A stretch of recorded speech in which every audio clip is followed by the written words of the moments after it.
जय श्री राम दोस्तों। आप पहले एक तस्वीर देखो। तस्वीर देख ली, वे दूसरी तस्वीर भी देखो। देख ली। इस तस्वीर के अंदर आप जो आदमी दिखाई दे रहा है ना, इसकी मौत हो चुकी है और मौत के 5-6 महीने बाद ये इसकी बेटी को दिखाई देता है। ये घटना राजस्थान की है और ये कहानी वहाँ तक पहुँच जाती है कि इसकी बेटी की जान जाते जाते बचती है। अब कहानी तो मैं आपको सुनाऊंगा ही सही, आप एक छोटा सा काम करके चले जाओ, सब्सक्राइब कर दो। सब्सक्राइब कर दिया। अब मैं अपनी कहानी को कंटिन्यू करता हूँ। दरअसल राजस्थान का एक गांव होता है जहाँ की ये घटना होती है। अब राजस्थान के अंदर बहुत सारी ऐसी कहानियाँ हैं कि अगर आपको किसी की मौत के बाद वो दिखाई दे अंधेरे में, सपने में, तो आप उसको गाली तक निकाल सकते हो ताकि वो फिर तुमसे दूर चला जाए। ऐसा कहते हैं कि कोई तुमसे जो प्यार करता है ना, वो तुम्हारे पास रहना चाहता है, पर मौत के बाद उसकी जो मौत हो जाती है वो नहीं समझता कि तुम उसको जो दिखाई दे रहे हो वो उसका भला ही है, क्योंकि वो तुम्हें उसके साथ लेने आता है।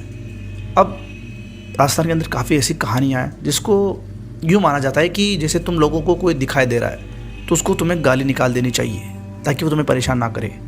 इसी कहानी के अंदर ऐसा ही होता है। एक लड़की होती है जिसके पापा की डेथ 5-6 महीने पहले हो चुकी होती है। उनके परिवार के अंदर उसकी मम्मी, वो खुद लड़की, इसका नाम पायल है, और उसके पापा, ये 3 रहा करते थे। उसके पापा जो आप अभी फ़ोटो के अंदर देख रहे हो ना, उन्हीं की बात है। उनकी डेथ हो जाती है और डेथ के काफ़ी दिनों बाद, यानी कि 5-6 महीने बाद, उस लड़की को, पायल को, वो दिखाई देते हैं। अब जब उसको वो दिखाई देते हैं ना, तो वो यही सोचती है कि ये तो मेरे पापा है, कि मेरे को क्यों परेशान करेंगे। उसके पापा जो आते हैं वो उसको किसी भी टाइम दिख जाते हैं, उसके सर भी दबाते हैं, उसके पास आकर उससे बातें भी करते हैं, पर पायल उनसे बातें नहीं करती। पायल को पता है कि उसके पापा सामने कुर्सी पर बैठे हैं। उसको कोई भी डर नहीं होता क्योंकि ये तो मेरे पापा ही है, मेरे को इनसे क्या डर। अब ये सिलसिला चलता रहता है। अब जो पायल होती है उसकी पढ़ाई गांव के अंदर पूरी हो चुकी थी, उसको बाहर पढ़ने जाना था। अब वो बाहर पढ़ने गई थी। दरअसल उसके जो घर वाले होते हैं ना, उसके और परिवार के, उन्होंने इनकी काफ़ी ज़्यादा मदद करी थी। अब वो जो बाहर पढ़ने गई तो उसने क्या करा, एक रेंट पर रूम लिया था बाहर, और वो अकेली वहाँ पर रहती थी।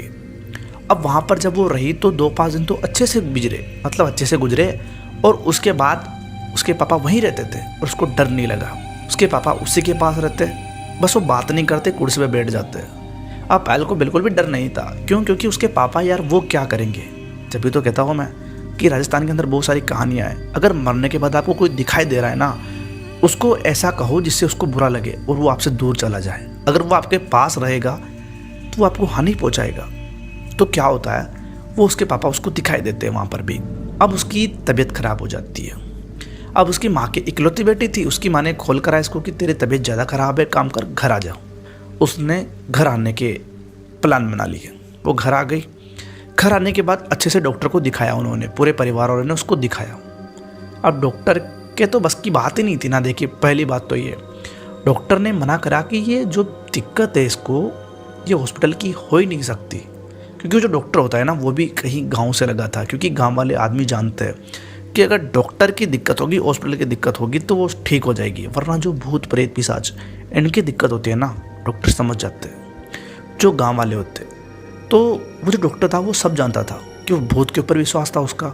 वो डॉक्टर की पढ़ाई पूरी जानता था, डॉक्टर बना था, गवर्नमेंट डॉक्टर था। उसने इनको साफ बता दिया था कि ये दिक्कत हॉस्पिटल की नहीं है, इस दिक्कत जो भी है ये बाहरी हवा की है। आप पैसे ना बिगाड़ो, इस वजह से मैं आपसे बता रहा हूँ, वरना फिर आपकी मर्जी। ऐसे उस डॉक्टर ने बोल दिया। ये वापस लेकर आ गए अपने घर पे। उसका जो चेहरा था ना, वो बिल्कुल पीला पड़ने की कगार पर था, ऐसा था। और उसका जो सर था वो हमेशा भारी रहता था, और उसकी ज़बान कुछ अलग तरीके से बातें करने लगी थी। उसकी लैंग्वेज बिल्कुल चेंज हो चुकी थी पायल की। अब वो क्या करते हैं, उसके मामा जी वो कहते हैं कि यार मैं तांत्रिक को जानता हूँ और मेरे को भी ये लगता है ये दिक्कत हॉस्पिटल की नहीं है, ये दिक्कत कोई बाहरी हवा की है। तो उसके मामा जी तांत्रिक को जानते थे। अब वो तांत्रिक के पास गए। उन्होंने जब इसकी हालत देखी पायल की, तो उन्होंने कहा कि दिक्कत तो बहुत खतरनाक है बेटा, तू कुछ बता नहीं रही है, तो कुछ ऐसी चीज़ को देखती है जिसको तेरे लिए सही नहीं है। अब पायल उनको बताए तो बताई कैसे कि उसके पापा है, पापा क्या उसका बुरा करेंगे यार। पर उसने नहीं माना। तांत्रिक भी उसके पीछे ही पड़ गया कि बता बेटा, कुछ तो दिक्कत है, तू ऐसी कुछ चीज़ें देख रही है जिसको और नहीं देख पा रहे। पायल ने कहा मैं मेरे पापा को देखती हूँ। तांत्रिक समझ गया। तांत्रिक ने कहा ठीक है इसको ले जाओ। उसको ले गए। उसकी मम्मी उसको बाहर ले गई। उसके मामा जी को समझाया उस तांत्रिक ने कि बाहर की आत्मा होती है ना, इनको नहीं पता कि ये मेरी बेटी है कि क्या है, वो सिर्फ इसको लेने आए हैं। जब इसके पापा जिंदा थे तो इससे बहुत प्यार करते थे, पर अब वो इसको लेकर जाने की फिराक में है। घर पर आना पड़ेगा मेरे को, उस तांत्रिक ऐसा बोलता है, और उनकी आत्मा को सामने लाना पड़ेगा और इससे कुछ अपशब्द बुलाने पड़ेंगे और वो फिर इससे दूर जाएंगे क्योंकि उनको कुछ बोलती भी नहीं है और फिर वो इसके चक्कर में यहीं रहते हैं।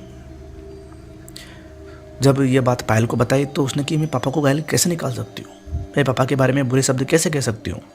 उसकी मम्मी ने कहा कि बेटा अगर तू ऐसा नहीं करेगी ना तो फिर वो तेरे को तेरे साथ ले जाएंगे और फिर मेरा इस दुनिया के अंदर कोई भी नहीं है। पायल ने कहा ठीक है मम्मी मैं कहती हूँ। और तांत्रिक उनके घर पर आया। घर पर आने के बाद उसने कुछ रस्म करी और रस्म के जैसी रस्म ख़त्म हुई ना, एक कुर्सी थी वहाँ पर पायल के पापा सबको दिखाई देते हैं। ये तस्वीर वहीं की है, सबको दिखाई देते हैं वो। और फिर पायल उनसे कहती है कि आप मेरे पापा उस जन्म में थे, आप जिंदा थे तब तक मेरे पापा थे, मेरा आपसे कोई मतलब नहीं है, आप चले जाओ, आप मेरे मुझसे कुछ भी सुन सकते हो, आप चले जाओ, आप मेरे कुछ नहीं लगते यहाँ पे। उसके पापा, उसकी जो आत्मा थी उनके पापा की, वो दुखी हो जाती है कि ये मेरी बेटी से कैसे बोल रही है। पर जो पायल को बताया गया था पायल ने वही बोला और उसके बाद उसके पापा उसको कभी दिखाई नहीं दिए। और ये कहते हैं ना कि आत्माओं से जितना बच सको उतना अच्छा है, क्योंकि तांत्रिक वो ऐसा नहीं था कि कोई फट्टू तांत्रिक था, नहीं, वो अच्छा खासा तांत्रिक था। उसने कहा था कि ये बहुत हानिकारक हो सकता है तुम्हारी बेटी के लिए। वो जो आत्मा है पायल के पापा की, उनको नहीं पता ये इसके लिए अच्छा है कि बुरा, आई डोंट नो। पर ये कहानी रियल है, मैंने भी सुनी थी और मैंने आपको सुना दी। अगली कहानी में आपसे मिलता हूँ, तब तक के लिए बाय बाय।